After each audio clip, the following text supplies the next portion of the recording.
Somebody will look at you and be like, oh, you're doing well. How do I do that? And it's like, no, this took years. Like I'm 11, 12 years into this and I'm just now figuring it out. So it definitely does take time, and you have to be marketable. You have to be able to talk to people. You have to be able to sell things. Like there's a lot more that goes into it other than just, I'm a good shooter.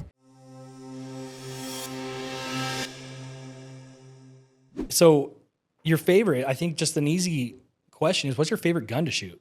So my favorite gun to shoot, obviously I'm going to say Staccato because I work for Staccato, but it really is one of my favorites. So I shoot the Staccato XL. So it's a 5.4 inch gun. It's a longer pistol, and I shoot like a fancier version of the XL, and it's an island barrel XL. I have a Kel-Tec pistol that is, I think it shoots like a 5.7, whatever, and you kind of hold it like a little shotgun. Yeah. Is it similar to that? No. Oh. No. Well, never mind. No, not at all. It's just because you said long barrel, and so I was like, maybe it's kind of, and it's weird. My Kel-Tec, it's a top load, so it's a 50 round magazine in a circle on the top. And so when you say, I know exactly what you're talking about, but no, nothing like that. Yeah, mine's just a pistol. It's just a regular pistol that you would shoot. I would just say it's longer than your it's longer than your average. Hey, it's not the length that matters, but it's your favorite. It is. And I mean, do they? I don't want to ask this. This is gonna sound really ignorant, but are they pretty easy to acquire, like at a normal gun shop, or do you kind of have to go specifically? Actually, you have a pistol parlor right over here, and the vault right next to that. So they would carry them. The vault, I'm free advertisement for them. Oh, yeah, we'll cut that out until you pay us. No, I'm just kidding. But the vault actually does have all higher end guns over there. So they have a bunch of Staccatos and then other higher end pistols over there. So it's pretty known as like a higher. It's a higher end pistol, yeah. So Staccato ranges anywhere from 2,300 to about 4,500.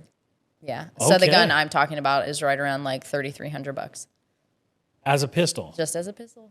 And it's like, what are the different like? Is it just? It's just they only make 9. 9. Yeah, it's a 2011. It's just a very nice. It's a very nice gun. So I mean, I used to shoot for Glock prior to shooting for Staccato, and great gun. Like is always gonna run for you. Like everybody carries it for duty. But like you can't really compare the two because it's a completely different type of gun. Do you think it does a disservice to the men and women in duty for shooting Glocks? Like, with the Staccato, does it shoot better? Is it more reliable? And I know that's probably a loaded question. I know, it's so bad for me. But no, I mean, Glock is a great gun. It's always going to run for you. I'm definitely not talking down on the Glock platform. But where I will come in and say Staccato, you don't have to be a good shooter. The gun will shoot for you. It's amazing. And then they just came out with this new line called the HD, and so they made it specifically for duty. So now it does take Glock magazines with a 2011 platform, so it's pretty cool. What does training look like for a professional shooter? Typically, I try to get out to the range anywhere between 3 to 5 days. 5 is heavy, but 3 days a week, and just train. For what I do, USPSA, United States Practical Pistol Shooting. So there you go. We plugged it in there. So it's basically an entire stage, and they'll have paper targets, steel targets, swingers, drop turners. So drop turners do one of these, and then a swinger obviously is a swinging target. And then they'll just have steel, and then it's up to you to create your course and shoot them as you see them. And so you're timed, and it's based on accuracy. I have to do this. Yeah. I'm like, that's what I'm trying to build in my shooting range, thinking that, and it's right around the corner. This whole time? The whole time. I would much rather build my own range in my basement too, though. So, but it won't, because then you don't have to deal with people. I do like that. I do like that. But you could create your own stuff depending on how wide it is in your basement. Because a swinger, like when you shoot it, that's what causes it to swing? No, so you'll step like on an activator, or sometimes they'll have like a movement activator. Like if you run past it, that'll set off something, or you use your foot to set it off, or you shoot a piece of steel, and then that's what sets the activator off. And in this world, you are excited. I'm so excited. I'm like, I already know that I'm the best in my head. Like I'm like this, I'm going to get out there and Just it's going to wait. be terrible. I Just know. wait. The humble pie that I will have will be tremendous, but I, in my head right now, feel like I'm the best. It's good for you. Yeah. Go in there It's always confident. good to have positivity, you know? But are you in that world? Is it pretty, like, you know who the good shooters Yeah. are and you just kind of Yeah. watch? You don't even. Yeah, so it's always good to go with people who are better than you so that you can watch them and learn things, because just by watching them, you're learning and it'll make you want to do better.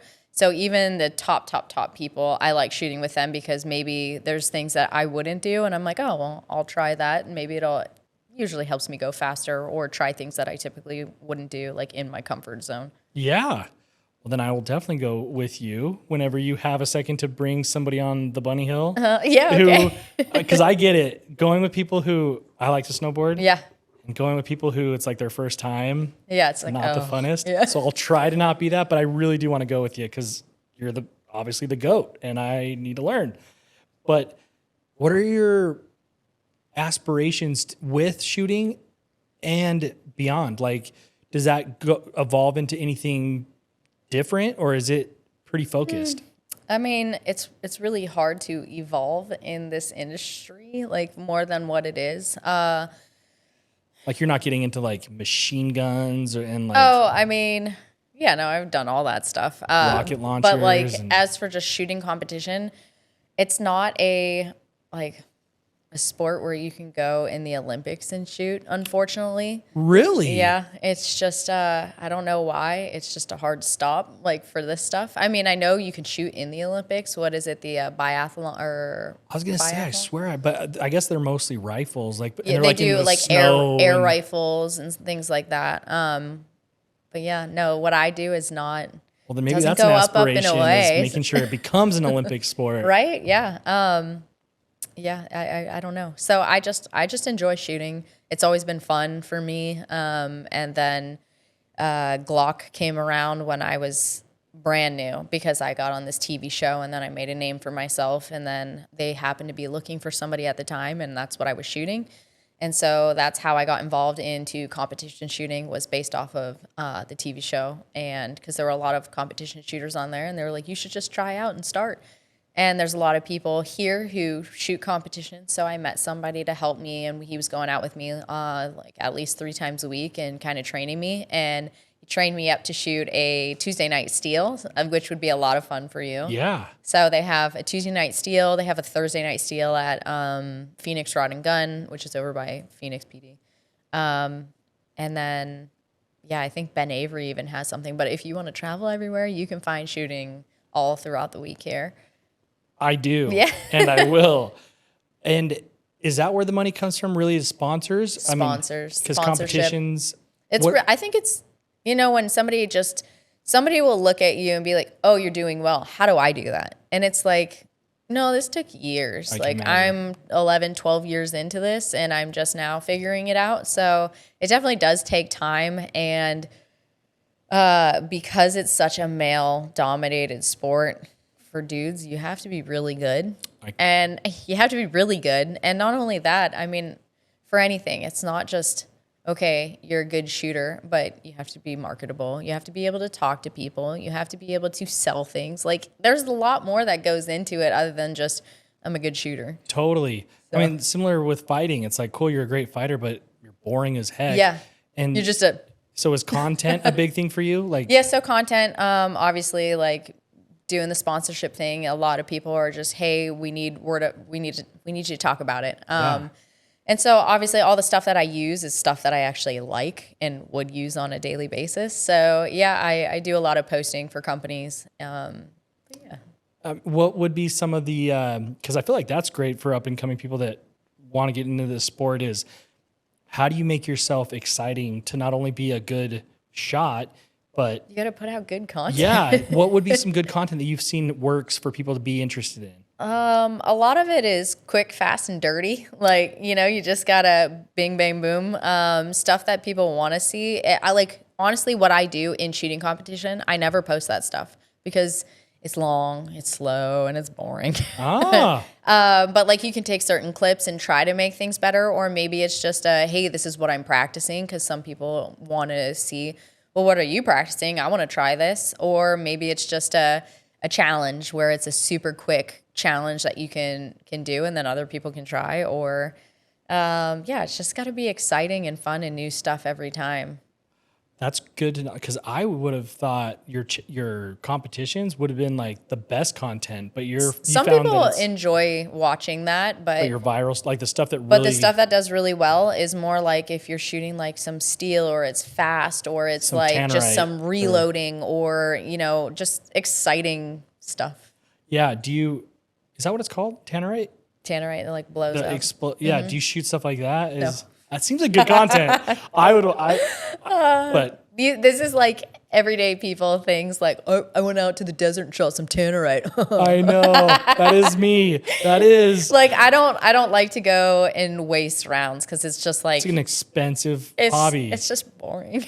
Every time I hear somebody out there shooting, I can't even tell you, but I'm like $1, $2, $3, $4, and then all of a sudden I hear this, which is probably $10. I'm like $100, yeah. $101, $100. Yeah. So it gets expensive Like quick. if you go to a machine gun shoot, so they have the Big Sandy machine gun shoot or something, and it's in March and like later in the year, and it's out in Kingman, Arizona.